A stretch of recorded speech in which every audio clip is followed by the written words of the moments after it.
नमस्कार दोस्तों। जैसे कि आपको पता ही है कि आपका कॉलेज अलर्ट हो चुका है आपका फर्स्ट काउंसलिंग का।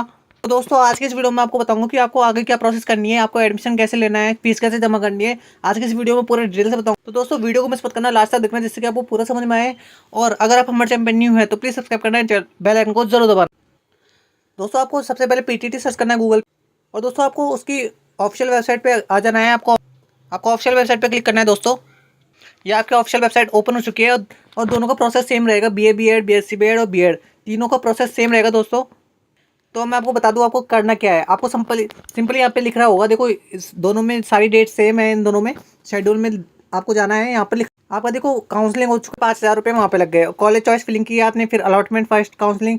यहाँ आपको 27 तारीख को कॉलेज अलॉट हो चुका है। लेकिन उसके बाद क्या करना है दोस्तों उसके बाद लिख रहा है कि आपकी एडमिशन फीस 22,000 रुपये, सबमिशन आफ्टर फर्स्ट काउंसलिंग। दोस्तों अगर आप कॉलेज में, आपको जो कॉलेज अलॉट हुई है, आप उसमें एडमिशन लेना चाहते हो तो आपके टोटल 27,000 रुपये फीस है। दोस्तों आपको मैं बता दूं, आपके पीटीटी की 27,000 रुपये फीस है, लेकिन आपने 5,000 रुपये काउंसलिंग के पहले दे दिए तो आपको 22,000 रुपये देने पड़ेंगे। 22,000 रुपये आपको कॉलेज की फीस जमा करानी है। और ये कैसे जमा करानी है दोस्तों, आपको इसके लिए दोस्तों आपको फीस कैसे जमा करानी है, इसके लिए आपको क्या चालान कराना पड़ेगा। चालान आईसीआई बैंक का कटेगा, आईसीआईसीआई बैंक का कटेगा। और ये कैसे कटेगा मैं आपको बता देता हूँ उसका भी।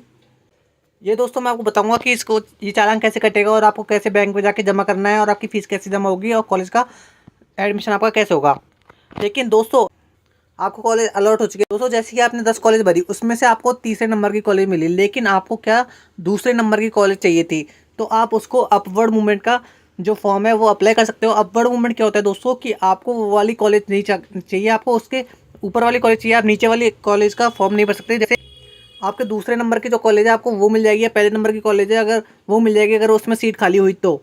लेकिन आपको ऐसे नहीं कि आपके थर्ड कॉलेज है, आपको फोर्थ कॉलेज चाहिए तो आपको फोर्थ कॉलेज नहीं मिल सकती। अब ये अपवर्ड मूवमेंट का फॉर्म कैसे लगाना है इसका भी मैं आपको बताऊंगा। लेकिन मैं आपको पहले बता देता हूँ कि आपको ये आपका आईसीआई का चालान कैसे कटेगा। आपको दोस्तों बीए बीएड में भी, बीए बीएड, बीएससी बीएड और बीएड तीनों में ये प्रोसेस सेम है। आपको सिंपली करना क्या है, आपको इस पर क्लिक करना है, click here for BA BEd. मैं आपको बीए बीएड वाला बता देता हूँ इसमें। दोस्तों जैसे यहाँ पे लिखा आ रहा है for B A B Ed students और यहाँ पर आ रहा है for B S C B Ed students.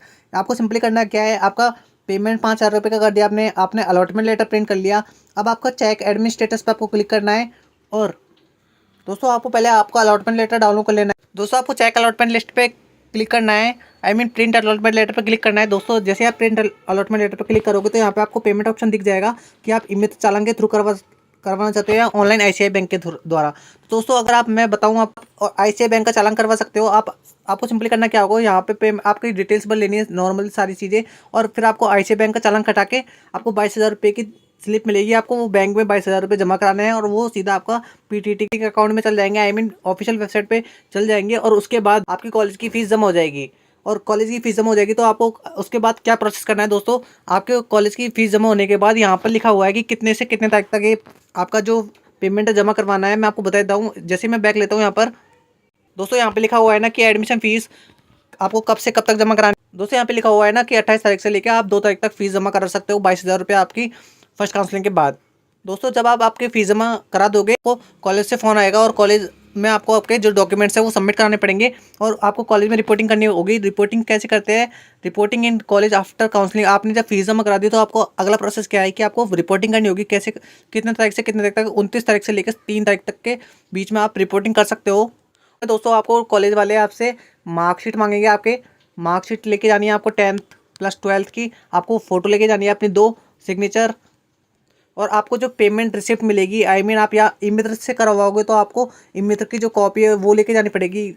चाहे में खुद जाके डिपॉजिट किया है तो आपको वहाँ से बैंक का स्टाम्प और सील लगी हुई आपको जो रिसिप्ट है वो मिल जाएगी। तो आपको वो आपके फॉर्म में लगा देनी है आपके अलॉटमेंट लेटर के साथ। और दोस्तों याद रखें कि आपको अलॉटमेंट लेटर भी लेके जाना है कॉलेज में। आपको जब आप एडमिशन कराने जाओगे, जब आपकी फ़ीस जमा हो जाएगी ऑनलाइन, तो आपको अलॉटमेंट लेटर कॉलेज में जमा कराना है आपका। अब उसके बाद दोस्तों आपका अगला डाउट ये है कि अगर आपको, मुझे मान लो कि आपको चौथे नंबर की कॉलेज मिली हुई है, जैसे आपको चौथे नंबर की कॉलेज मिली है लेकिन आपको वो कॉलेज नहीं चाहिए, आपको दूर पड़ रहा है वो कॉलेज, तो आपको अगर तीसरे नंबर की कॉलेज चाहिए तो आप उसको अपवर्ड मूवमेंट का फॉर्म लगा सकते हो। यहाँ पर लिखा रहा है ना दोस्तों, यहाँ पर आप देख रहे हो कि apply for upward movement after reporting. आपको सबसे पहले क्या करना पड़ेगा, अपवर्ड मूवमेंट का फॉर्म आप तब लगा पाओगे जब आपको कॉलेज में पहले रिपोर्टिंग करनी पड़ेगी।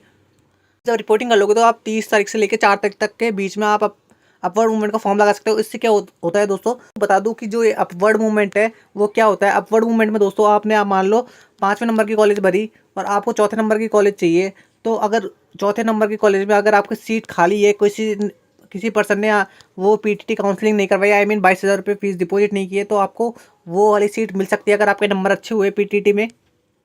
और अगर दोस्तों अगर आपको कॉलेज नहीं मिलती है तो आपको उसी कॉलेज में एडमिशन लेना पड़ेगा। ये रूल है, पीटीटी का रूल है दोस्तों। अगर आपको उसमें खाली हुई अगर सीट ऊपर वाली कॉलेज में तो आपको मिल जाएगी। आप ऐसे नहीं कि आप अपनी नीचे वाले कॉलेज में एडमिशन लेना चाहो और आपको उसमें अपवर्ड मूवमेंट लगा रहा हो। अपवर्ड मूवमेंट का मतलब ही होता है कि ऊपर वाली कॉलेज।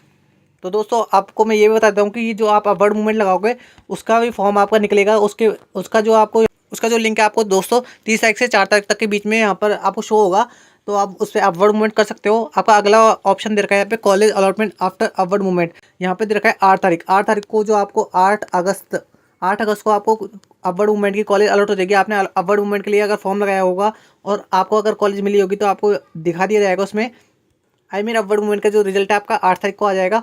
फिर आपको रिपोर्टिंग उस कॉलेज में करनी होगी जिसमें आपने अपवर्ड मूवमेंट का फॉर्म लगाया है। ठीक है दोस्तों, और अब बात करते हैं जिनका फर्स्ट काउंसलिंग में नंबर नहीं आया है वो सेकंड काउंसलिंग कैसे करते हैं। तो दोस्तों आपको टेंशन नहीं लेनी है, आपको कुछ दिनों बाद सेकंड काउंसलिंग की जो लिस्ट है वो आएगी। वापस से आपको कॉलेज चॉइस फिलिंग करनी पड़ेगी, सारी कॉलेज आप चॉइस करना, फिर आपका सेकंड काउंसलिंग का रिजल्ट आएगा तो आप उसमें भी एडमिशन ले सकते हो। तो दोस्तों आज की वीडियो में सिर्फ इतना ही। आई होप आपको वीडियो पसंद आई होगी। मिलते हैं किसी नेक्स्ट वीडियो में किसी नए टॉपिक के साथ। दोस्तों अगर आपको कुछ समझना हो या कुछ पूछना हो तो आप मुझे कमेंट कर सकते हैं, मैं कमेंट में आपको बता दूंगा आपका जो सॉल्यूशन है वो क्या, आपको क्या प्रॉब्लम आ रही है, तो सारा प्रॉब्लम मैं आपको सॉल्व कर दूंगा। तो आज की वीडियो में सिर्फ इतना ही, मिलते हैं अगली वीडियो में।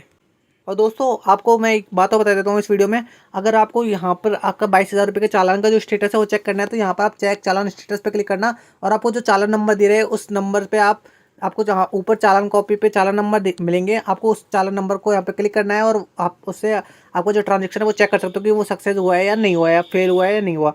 ठीक है दोस्तों।